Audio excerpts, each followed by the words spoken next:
I've just come back from Italy, where I was giving a 4-day seminar in Naples on the subject of, well, a variety of subjects, esoteric subjects. And no sooner had I got back to Little Elephant than David Zimmerman rang me from Detroit, who is our organizer in the United States. And he said that he had had a dream in the middle of the night in which everything was in brilliant sunshine, and he had looked up into the skies in this dream, and he had seen the planetary symbols in different parts of the skies, and it was boding good news. I was a little amazed because just back from Italy, I had been giving a seminar on ancient Egypt, one of the subjects, and how the pyramid provided some very important factors for observing the heavens. And the factor that I was particularly concerned with was that the pyramid is said by many to be the darkest place on earth. Inside the pyramid, it is darker than anywhere else, it is said, on earth.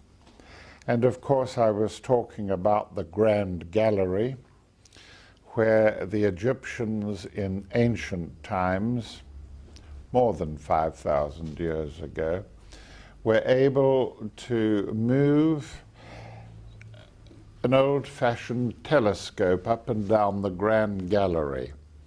And it was pointing out of a truncated pyramid on which the stars had been plotted, laid out on this truncation, the flat summit of the truncated pyramid.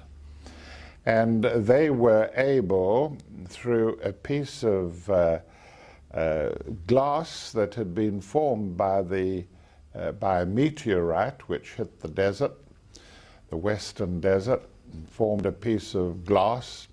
They had been able to fashion a lens and to be able to look out into space from the Grand Gallery through this lens.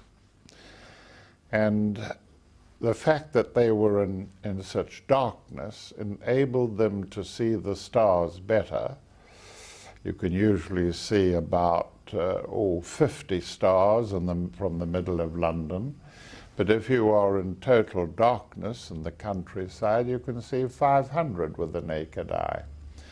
And so it was essential to the Egyptians to be able to look out into the heavens from a dark place and see stars which were circumambulating around the North Star and which came into their vision. And when they saw them, they plotted them on the truncation, the square truncation summit of their pyramid. And I had been talking on the subject, and away in Detroit, David Zimmerman, an intimate member of our group, had been sighting planets in the skies himself in a dream. It reminded me, of course, of when I was a boy at Durban High School, and I came back from lunch one day and saw most of the scholars out looking at something in the sky.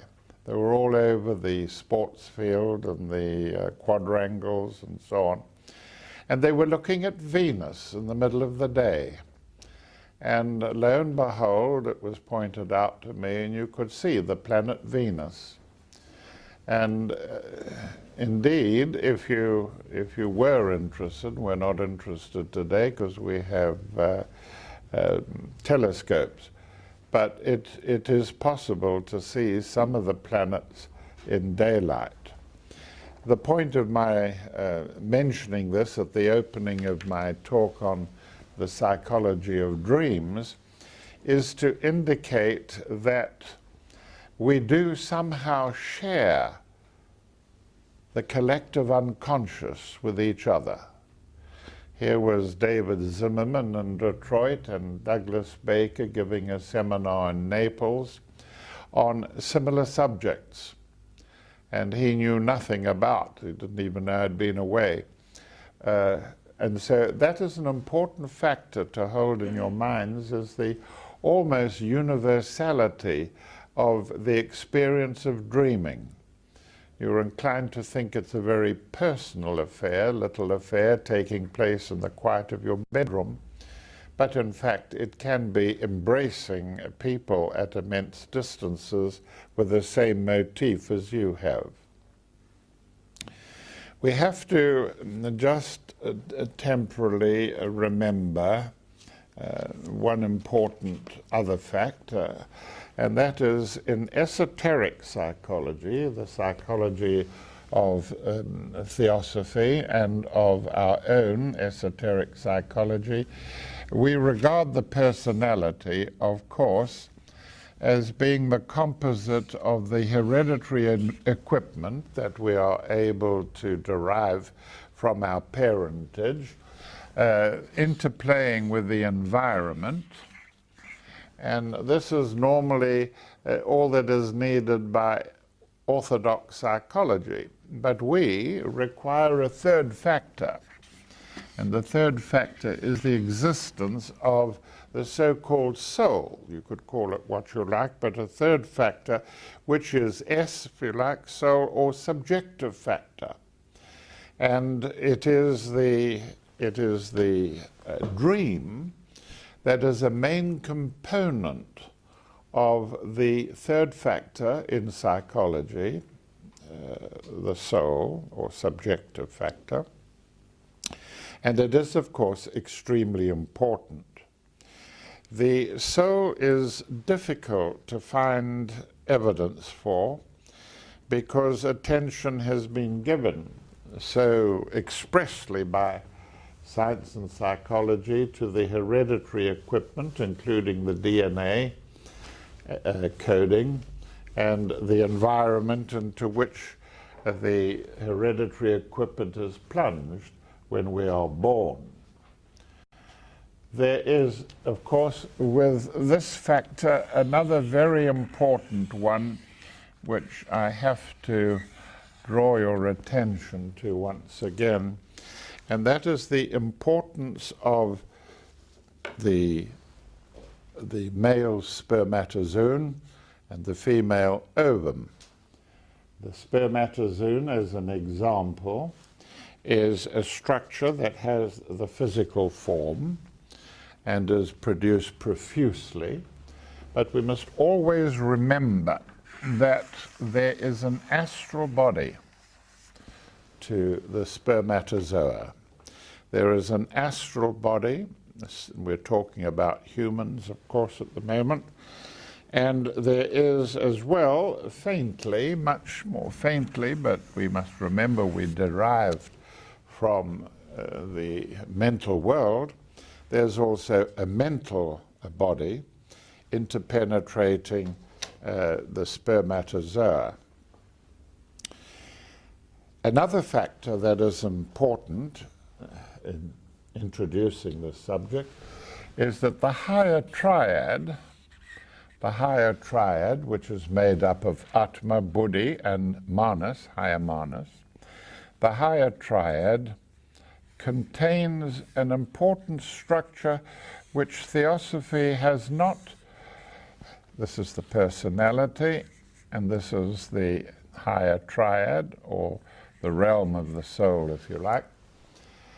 Theosophy has not been able to describe adequately an extraordinary structure which is known as the permanent atoms. The permanent atoms. And it's only recently, with the advent of quantum physics, where we have non-locality existing between tiny particles, 1,000,000,000 times smaller than the atomic nucleus, that we can conceive of a rationale which explains the existence of permanent atoms that Theosophy was talking about at the turn of the last century, 100 years ago. And the concept was that somehow the other permanent atoms were retained, which were able to be impacted by our different lives on Earth. And so if you were in one body, in incarnation, say 500 years ago, or in ancient Egypt, the experiences of your different lives, those experiences which were spiritual, and by that we mean the exercising of the will, which is Atma, the Atmic experiences were recorded in your Atma permanent atom. And the experiences of Buddhi, compassion, and the other qualities of love, wisdom, were recorded in the Buddhic permanent atom. And the experiences of abstract thought were recorded, life after life, in the monastic permanent atom. And today we have this verification, another theosophical verification which is being overlooked by Theosophy, and that is the existence of permanent atoms capable of picking up experiences which occur in the physical body, in the astral form, and in the mental form. Now, when you consider that our subject is dreaming, of course, we're talking about an experience that occurs inwardly and which is part of you, and the dream is an object that you observe. It is part of you, but you stand as an observer of the dream. In my previous seminars, you would have heard me say again and again how the new relationship between the observer and what is observed has exploded in the world of quantum physics. In other words, whatever you look at, and there are various methods of looking. You can be seeing and seeing only, or you can be looking, or you can be focusing, or you can be concentrating. And these processes of observing change what you look at. Now that's a scientific fact. They change what you look at. And what is more, incredibly, is that the object that you're looking at changes you as you observe it. Now these are basically important factors, because the truth is that we spend 8 hours of our daily life in a semi-dream state, in which we are observing dreams. We can call them vrittis if you like. We are observing, and we are being changed by what we observe. The dream is changing us. And that is very important indeed if you wish to understand this subject from the esoteric point of view. What do we mean by a dream? I'm going to give you some of the meanings. What is a dream? First of all, it could be a freak of nature, you would say. A freak of nature in which you have a vivid experience during the day, and then at night during the sleep state, your eyes start to move behind the lids and you have a dream. And just remember that the eyes are following the content of the dream. And that is a very important factor. A, because the eyes are obviously observing. If they are following, you can almost see them. They have seen it. That as the person dreaming is able to report, that he's followed somebody who has walked out to the right-hand side, the eyes have turned in that direction during the dream state. Now that implies something very important from the esoteric viewpoint.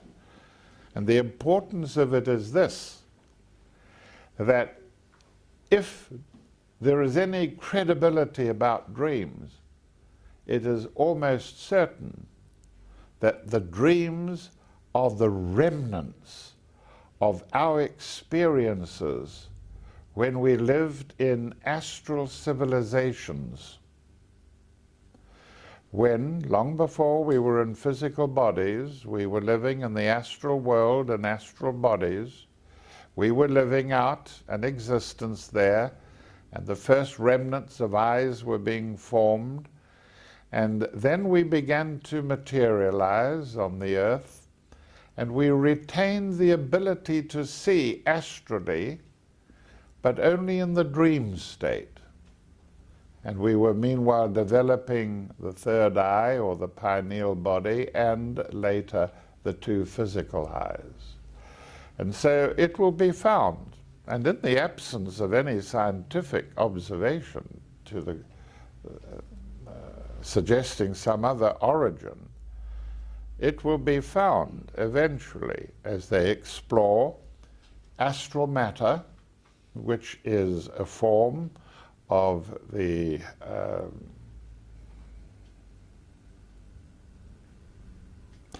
quantum physical particles that I've been mentioning. As they discover these particles and find that they are receptive to human emotion and recognize that they are astral or emotional particles, they will discover the true origin of dreams.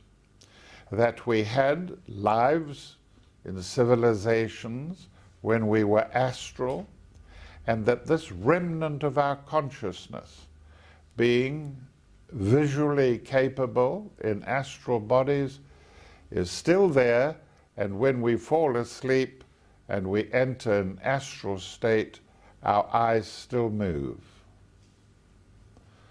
So here is a piece of theosophy which is totally new as a possible cause of dreams. Totally new. But there are those that will say that dreams are inexplicable. Do you think you could go to my blue bag? Oh, here, and get out my gold spectacles. I can see better with so far away. Many say that dreams are the surfacing of the collective unconscious. A surfacing of the collective unconscious. The unconscious is a reservoir. It's in the precincts of the planet Earth, and all our memories, all our experiences, all our instincts have been deposited life after life in this huge collective unconscious of mankind, including the memory of mankind. And there are those who believe, like Carl Jung, that dreams are merely the surfacings of what is coming out of these deposits that have gathered in the precincts of the earth for many, many lives. So the surfacing of the unconscious. Some of the philosophers have not been able to say what on earth dreaming is. And Schopenhauer said that dreaming was when we surrender our ability to organize what we're seeing, go into the sleep state, and quietly go insane for the period that we are asleep. And that is a point of view which is sometimes taken up by materialists, that we're bloody mad when we fall asleep. We're unable to put things together, and indeed there's all kinds of evidence suggesting it, that you can be gathering what's occurring in the room, and the room of reality in front of you. And as you gradually begin to fall asleep, things begin to merge with each other and change with each other. And it is indeed true that you lose the capacity to give order to what your senses are looking at. And so that is another description for what the dream state is. Then there are those that say that all species in nature have reward systems. If you do things which are good for the physical body of the animal, of the species, or if you're a human and you are moderate in your appetites, then this is something that you will be rewarded for by good health, by psychological experiences that are part of the process of reward, but also suggesting that the dream may censor you, may even punish you when you break the laws of nature. If you regard ourselves as a separate species, the human species, you do things that are against nature, then dreams can occur that can give you a very, very bad time in the dream, as you all know. In other words, it suggests that there is a system of reward and punishment, and then we have to come to the reason why I introduced the S, or third factor, and that is the suggestion that there are higher beings who are able to manipulate the dream. There are higher beings that can manipulate the dream, emphasize it, amplify it, or modify it, and that they can turn a dream nasty. They can add emotional impact with it so as to help guide you. But that, of course, is only if you believe that there are beings higher than man. And I must remind you that the current scientific thought is that this is a universe which is infinite, and that there is almost certainly beings that are, if not human, are living elsewhere in, if not in our universe, then in other universes. And that is the current scientific thinking for many, many astronomers and scientists. Once you begin to conceive that the universe is infinite, and if you don't conceive that, you must tell me, please, for heaven's sake, what is housing this universe? What is housing it? What is walling it in? What structure holds the universe within it? It's much harder to think of that than to believe that the universe is infinite and goes on and on and on, and that there are clusters of universes there and here, and they may be on different rays or qualities. Well, that's scientific thinking today. And so, if you believe that the universe is infinite, then you have to believe there's life elsewhere. And if you believe that the divine is fair, then probably the life on this planet is about average. And that there could be life elsewhere. And if you say, well, extraterrestrial radio waves are not bringing answers, it may be that civilizations exist elsewhere that don't use technical devices.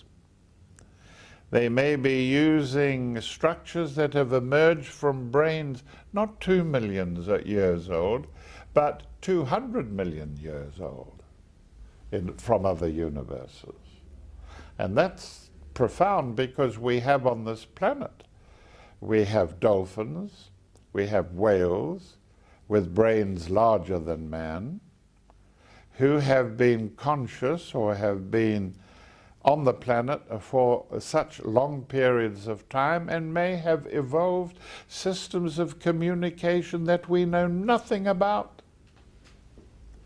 What we can't understand is how on earth is it that the dolphins, for instance, love mankind,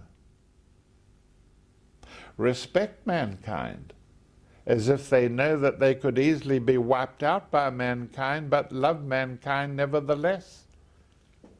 And that seems to emphasize the Bailey teaching that this happens to be a love-wisdom solar system. And we know that with love-wisdom there are other methods of communication, as science is again beginning to recognize. There is intuition. And one of the astronauts is engaged at the present time in investigating intuition and how non-locality, the quantum quality of tiny particles, can explain intuition. There's no other scientific explanation for it. We know that it is going to be part of mankind's qualities in the sixth subrace and its root race, perhaps 500,000 years, 1 million years from now. Communication by intuition. Is it not possible that there are civilizations, extraterrestrial, that are capable of communicating by means other than through technology? And I'm not talking pie in the sky, I'm talking about current thought. If you go into the shops today and you buy the news magazine Time, which is probably the most prominent global magazine at this time, you will find that the front page has got meditation right across it. And the scientific discoveries of what meditation can do. And that is current thinking. And if that meditation is being shown to be all that we say it is, you must put into perspective these other matters that I'm proposing to you. We say that the dream is where a vision may disseminate. Whilst you are dreaming, it may be possible, perhaps through higher beings, perhaps through natural causes, but during the dream state we often are told of people having visions. I've had visions arising out of dreams. And the dream is recognizable by the extraordinary amount of energy that starts to flow through you in the dream state. So that the energy mainly seen as light, but also as touch, the energy is streaming out of you. And you are in a vision state, and in the vision state you may be having communications that are divine. And so we have to say that the dream is a factor, a process in which visions may disseminate.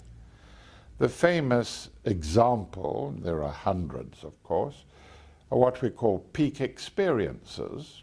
Peak experience, and there was the one that I'm talking about is in my book called The Third Eye, in which J.B. Priestley, the author, great author during the war years, J.B. Priestley was ringing birds on God's Hill. And he had a dream, and suddenly he saw the meaning of life emerge from the bird species. Wonderful description there arose out of a dream. Now, nobody in science is denying that dreams exist. They do exist, of course. What is denied is that they have any significance, that they have any significant impact on our evolution. And of course, one part of science has gone mad on evolution, gone mad on it. It's the greatest idea that has ever existed. Well, if you ask me which horse I would back, evolution or immortality, I would back immortality any day. because there are mechanisms for conducting immortality in what we call karma and in what we also call reincarnation. And these matters are to you and me very important, but not so important to the materialist. We also say that the dream may be, not always, but may be a mechanism against psychological pressure. Richard Painter, who's here tonight, and who was responsible for printing most of the 100 books of the group that I sponsor, will tell you that when he is under heavy stress, his dream life becomes enriched. It becomes enriched and multiple, and it compensates him for the stress that he is under. And that is, therefore, another factor which tells us what a dream is: a response to psychological pressure. Then it is said that the dream may be the forerunner of deep primary causes, causes that you know nothing about. We lived on the planet for thousands of years and did not realize that the continents separated from each other in what we call continental drift.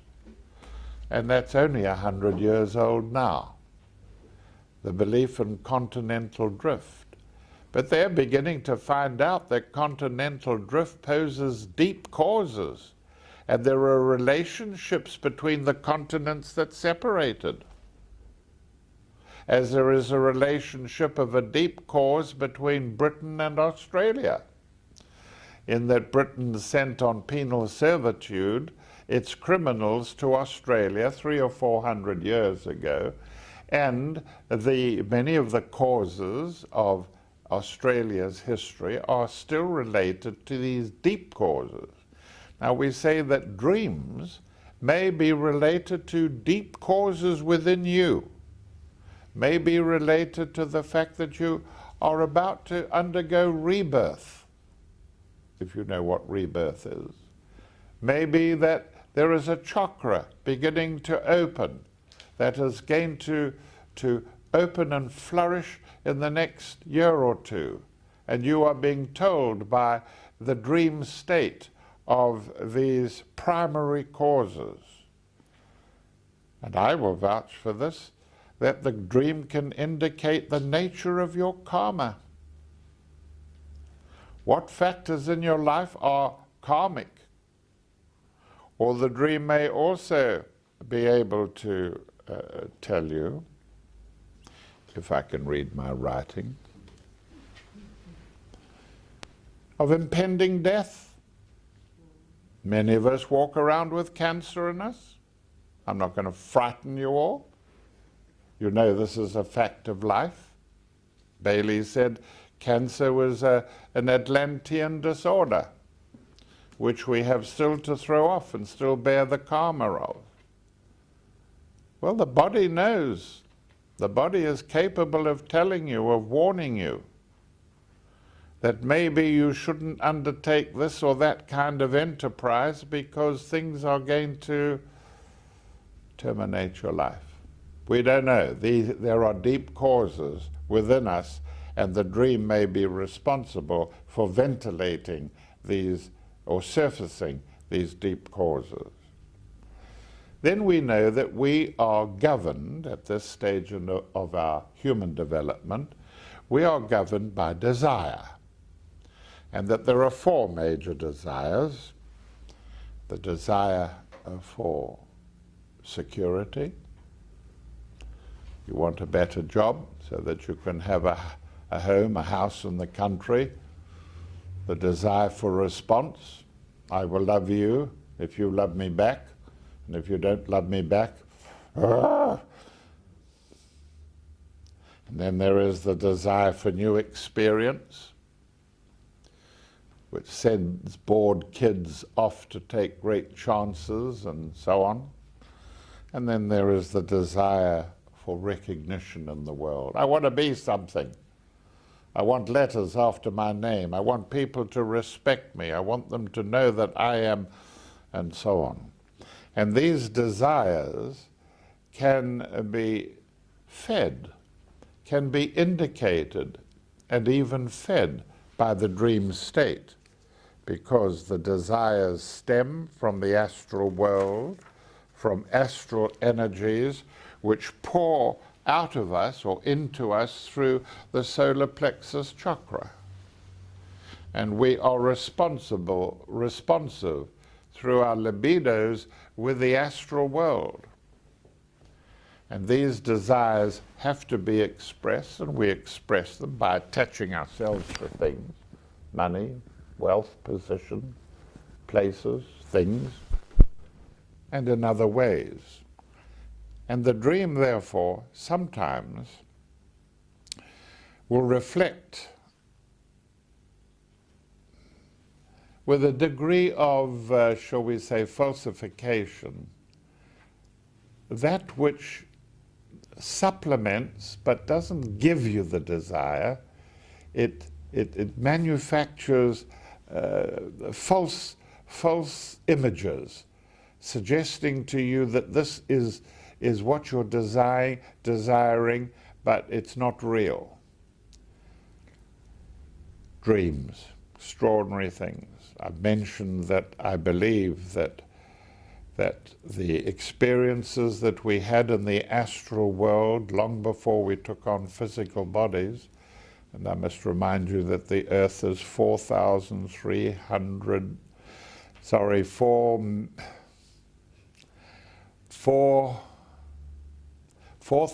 million years old. The Earth is 4,000 million years old, and we have really only been conscious on it for about 2 million. But before that, we were in the astral world, and there were astral civilizations. And you must understand that language was developing in the astral civilizations and is always there overshadowing humanity, so that when a child begins to learn to speak, you can feed him with 1 or 2 or 3 words and he will put a sentence together in no time. Why? Because he has astral input from earlier civilizations, perhaps 10 million years ago. Never mind other rounds of expression on the planet Venus with the Kumaras, and on the planet before that of Mercury. Dreams. We must remember too that there are 2 streams of evolution. There is the stream of evolution which is going down into material things, becoming grosser and grosser in the process. And there is the stream of evolution that is going upwards, that we are part of as humanity. 2 streams of evolution. We must understand, however, they are ongoing in this room, in this city, in this nation, in this planet. Streams of evolution that are getting grosser and grosser, denser and denser, giving expression to life forms like fairies and spirits of the wood and spirits of the earth and trolls and goodness knows what. And they are just as valid as our evolution. There is evolution and there is involution. And some of the expressions of dreams are telling us about involutory factors in us. You say, well, how do we experience this sort of thing? You experience it when you allow your temper to take control of you. When you lose your temper and involuting beings begin to absorb and express their involutionary forces in what you call loss of temper or violence and so on. And so dreams may express evolutionary streams. They may also warn you of impending death. I said death by cancer, but I must give you 2 examples. from my own life. I had an aunt, lovely old lady she was, my Aunt Lily, whereas my Aunt Rose was a much more earthy type of being. My Aunt Lily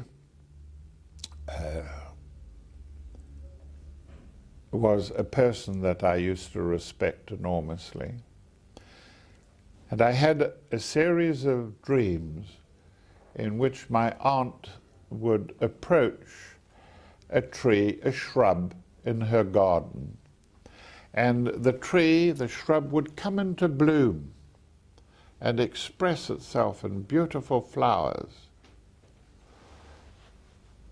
And I began to recognize that this was a dream that nature was trying to tell us, humanity, me, tell us about life.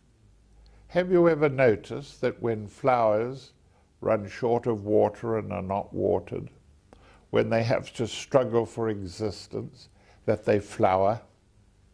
They flower as quickly as they can so that they can leave behind them seeds that will ensure their survival. Well, I have learned, for me, not necessarily for you, but it may be for you, that for me, when people are associated with a flowering, a sudden flowering, that this may suggest impending death. In the war, I was once holed up with a guy called Jack Gray, and we were in a rock sanger, that was a heap of stones in a circle, and we were being bombarded. And we were trapped there for the whole of a long, long day, from early morning till nighttime. And Jack Gray and I became great friends. He was perfectly well then, but a short time after that, he was taken off a ship that we were on board going to Italy, and he died of a terrible disease, a disease condition. During the period that we were lying in the Sanger for so many hours under bombardment, we talked like everyone would under such circumstances, talk to each other to retain our sanity. And he told me that he was having a repetitive dream. And the repetitive dream was a dream of what in South Africa is called the kafferboom tree. There's a tree in South Africa called the kafferboom tree, and it's got flowers that look like this. And it has thorns on it, and goodness knows what. And looks very much like a parrot with its brilliant red fluorescences. And Jack Gray told me about this dream, the kafferboom tree, in which he saw this tree's flowers were like parrots, and the parrots were saying to him, soon, soon, soon. And it wasn't until 20 or 30 years after Jack's death that I realized that that phenomenon was very like my Aunt Lil's and other people's that I've had, in which there is an extraordinary display of flowers coming into bloom, representing a symbol of portent of death, the flowering of a plant quickly before it dies. And so the dream can be a suggestion of impending death. Carl Jung, the great psychologist, believed that dreams were meant to be a source of information about your personal problems that came out of the unconscious. And so people will tend to have symbolic experiences like Jack Gray had, of flowers that looked like parrots and parrots that said soon, soon. And so you will tend to recognize, especially if you keep a spiritual diary. If you keep a spiritual diary and you record your dreams, you will soon be able to pick out dream experiences that relate to events in your life, and especially events in your life that are spiritual in nature. For instance, sexual habits are often symbolized by snakes, and the relationship between snakes and the sexuality, certainly of men anyway, can be indicated in this way. And so we believe, as Jung does, or did, that dreams can be sources of information about your personal problem, your habits, your instincts, your attitudes, and so on.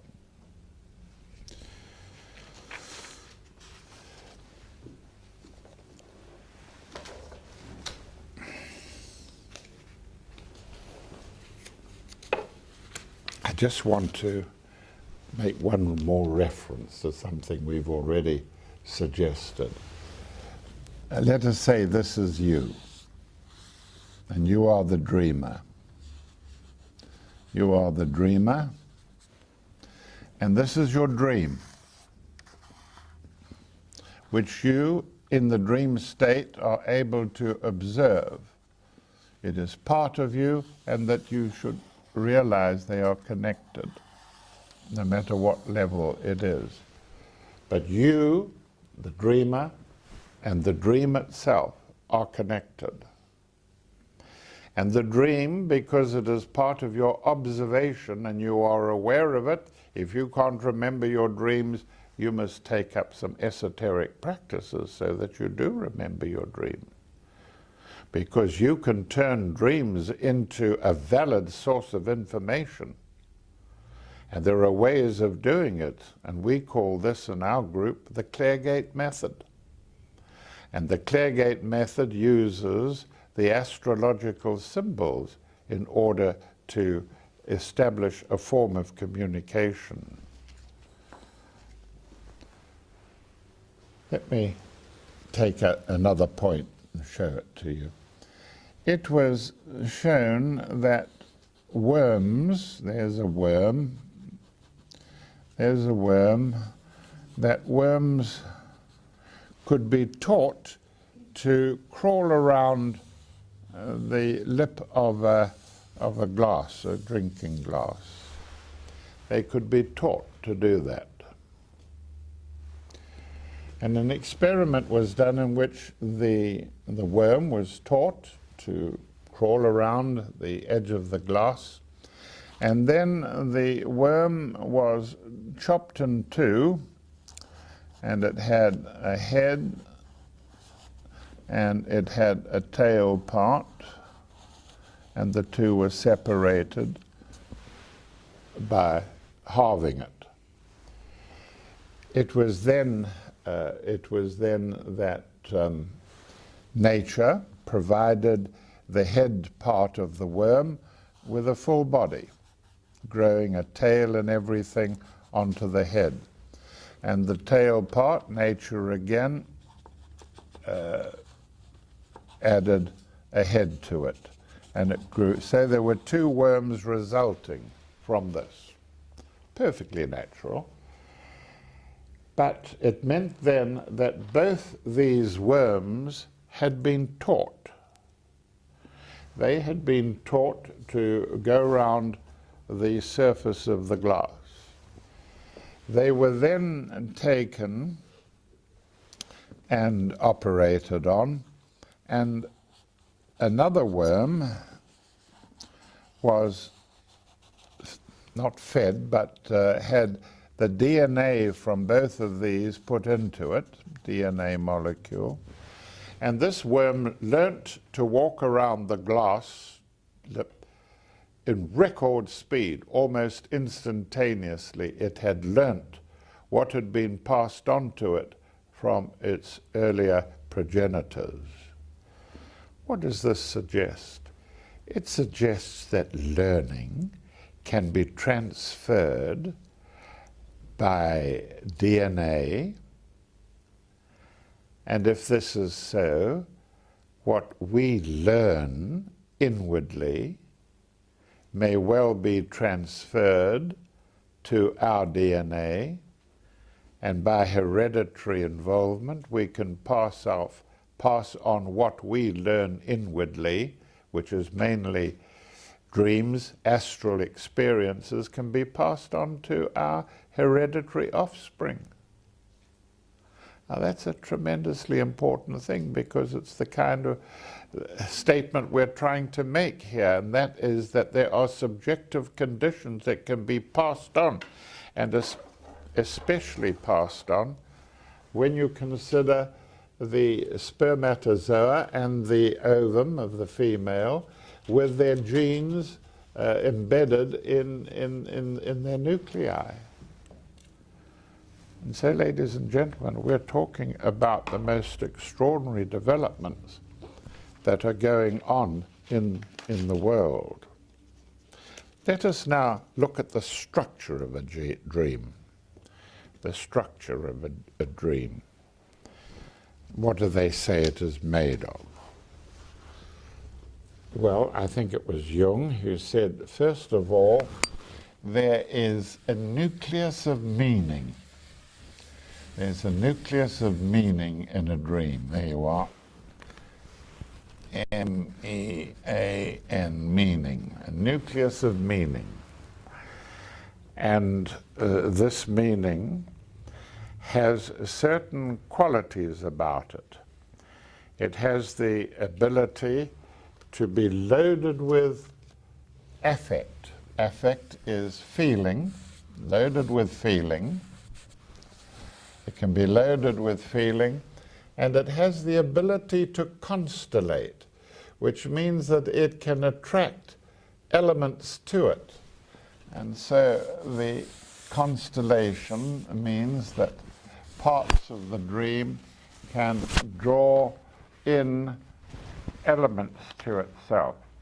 Let us say that elements expressing the nature of the dream can be constellated to it. And the result of this is that it is affected by a link with the collective unconscious of mankind, and fed by that. That's more or less the structure as science would still accept it today of dreams. And so the general observation is that a dream has a nucleus of meaning, and that according to the meaning, this nucleus will attract a numinous energy about it, which will constellate and bring elements to form its expression, as it were. Not easy matters to deal with.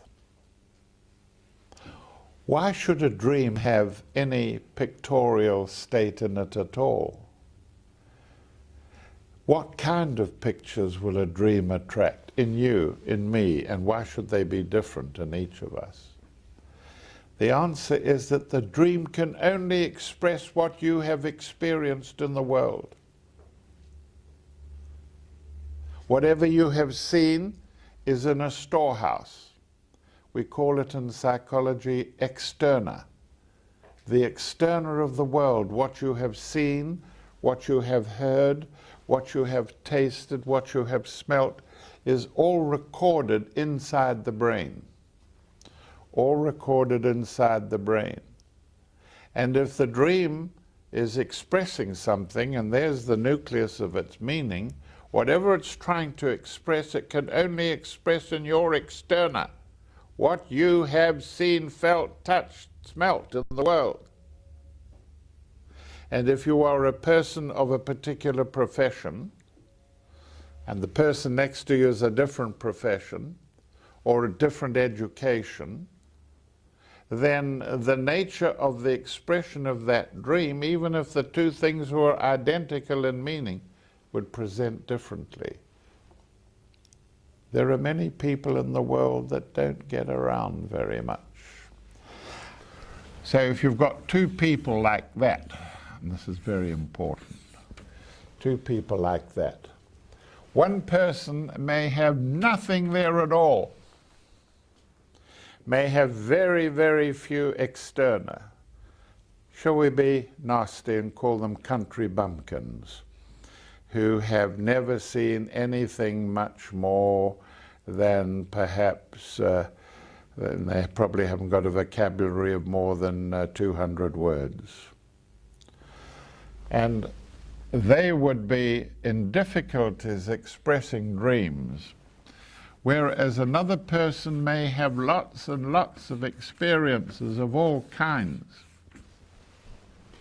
And they are people that would have great ease in expressing dreams.